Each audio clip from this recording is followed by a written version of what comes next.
Hi, Misha here. How about another gun and model, also involving German Navy stuff? Actually, not really. This is just mostly because I wanted to talk with you, also on behalf of Jay. But this is what's on the table right now for my personal channel. I am working on a pretty extensive overview of Unterseeboots, U-boats from World War II.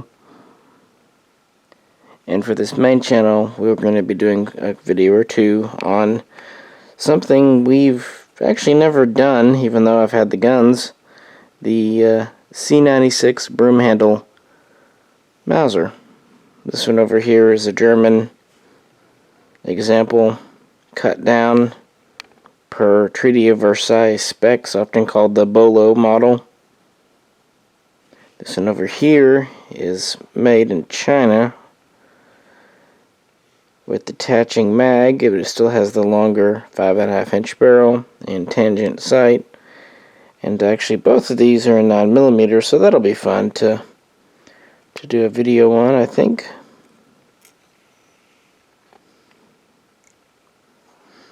U-boats up here, I've got everything from the Type 1, Type 2, Type 7, Type 9, the Type 21 electric boat, and my favorite, the Type 14 milk cow, because who doesn't love a ship named milk cow? So what do I want to talk with you about? Well, everyone knows what's going on. I've published several videos on my personal channel over at Misha about the COVID-19 gun buying situation. I've also published a video or two on kind of what to do while we're all at home under quarantine, voluntary or otherwise. And originally, Jay and I were going to go on our regularly scheduled vacation break, which we do about every 3 months following our April 1st video. That was the plan back at the beginning of March before all this kicked off. Well, with everyone else at home and people watching YouTube, we both talked and decided to kind of keep on making videos, even though we're kind of out of ideas to some extent and haven't had time to go film range time in a while. But you're at home, so we're going to do our best to keep doing something. So our video topics might be a little more odd or off the cuff or opinion oriented. In other words, maybe a little more slapdash. So excuse us if that happens or if we kind of repeat ourselves, but we want to give you something during these times. A few of you have sent me messages or emails about having to cut back on your Patreon support. Well, of course, this does affect us. We obviously completely and totally understand during these times with so many people getting laid off or at the very least jobs being uncertain. So do what you gotta do. We understand. No harm, no foul. It's just hopefully when all this is over we can all kind of get back to normalcy. So we completely understand. Don't worry at all about it. So we'll kind of keep on being here. Maybe do some more top videos or more opinion pieces, whatnot. And we are working on some range videos, like I said, with these Broomhandle Mausers. Also that Yugo Zastava M76 I showed you. Have a couple of other things, including actually a new AR-15 variant, believe it or not, that should be in next week. My store is pretty much wiped out of content, out of inventory. You can check out my personal channel. And speaking of, I am setting up to do a big video over there on the U-boats. So if you'd like to, show support, please go check that out when it's up. I'm going to cover from the beginning with the Type 1 here, which was really the first effort of Germany to do a U-boat following World War I. It was going to be a ocean-going U-boat, and they produced 2 of them, but never really went further. After it, they built the Type 2, although actually in a way it was in service around the same time. This was a smaller coastal-going boat, much more limited range, shorter cruises. And it was more for training and experience, learning how to build and man the U-boat for the new generation, although they were used throughout the war. When you get into the Type 7, I've got 2 here, by the way.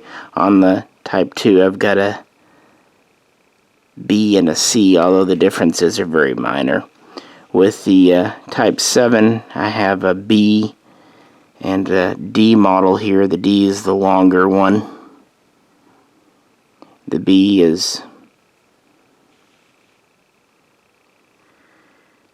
with the saddle tanks. These are also pretty small coastal boats, bigger than the 2, but still smaller in a way than the 1.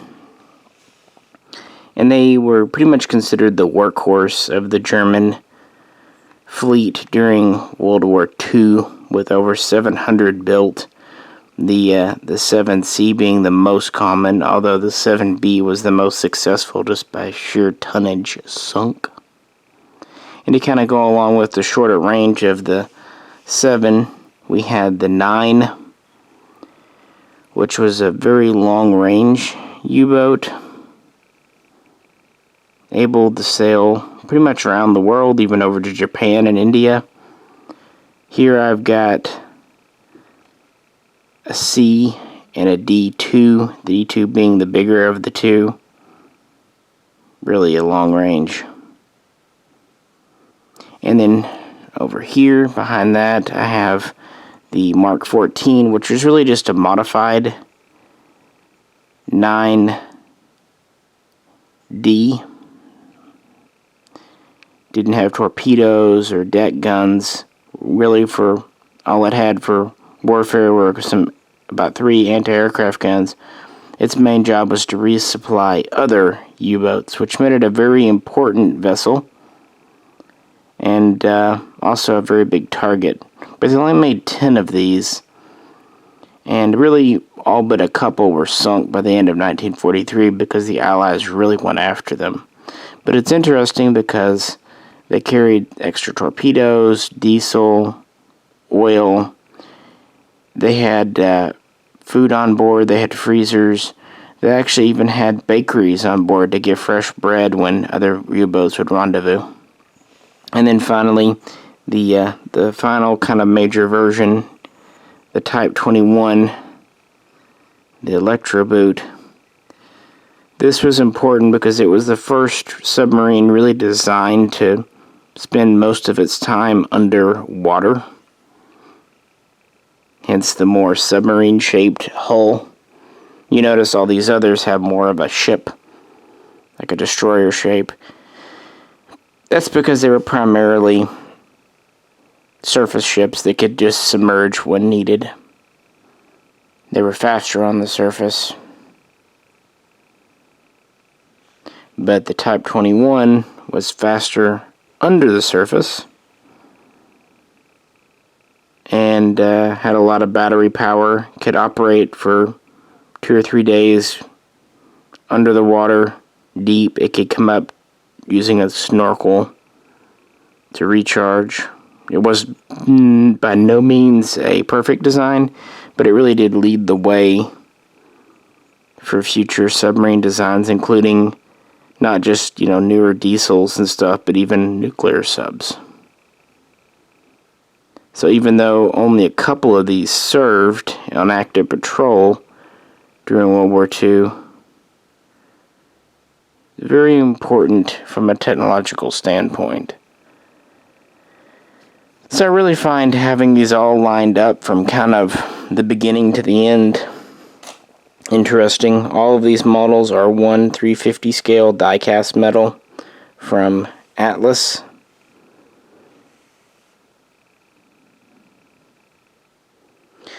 And like I said, these guns we're working on, this is one of the so-called red 9s. It originally had the tangent sight and 5.5-inch barrel, but it had to be shortened after the Treaty of Versailles. This one's actually a bringback. It was carried by a police officer during World War II. This one over here again is a Chinese import. Brought over many a moon ago. It has a 20-round mag in it, and I also have a 10-round mag. They are detachable, which is pretty unique for a broom handle. Come on. Actually semi-drop free, but not one-handed horizontal on the table. There we go. Kind of interesting.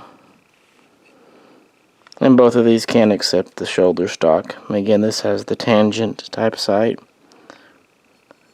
Pretty much a commercial version of the Schnellführer.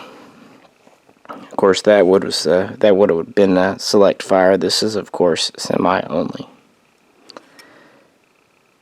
So yeah, we'll have some videos on these sooner or later.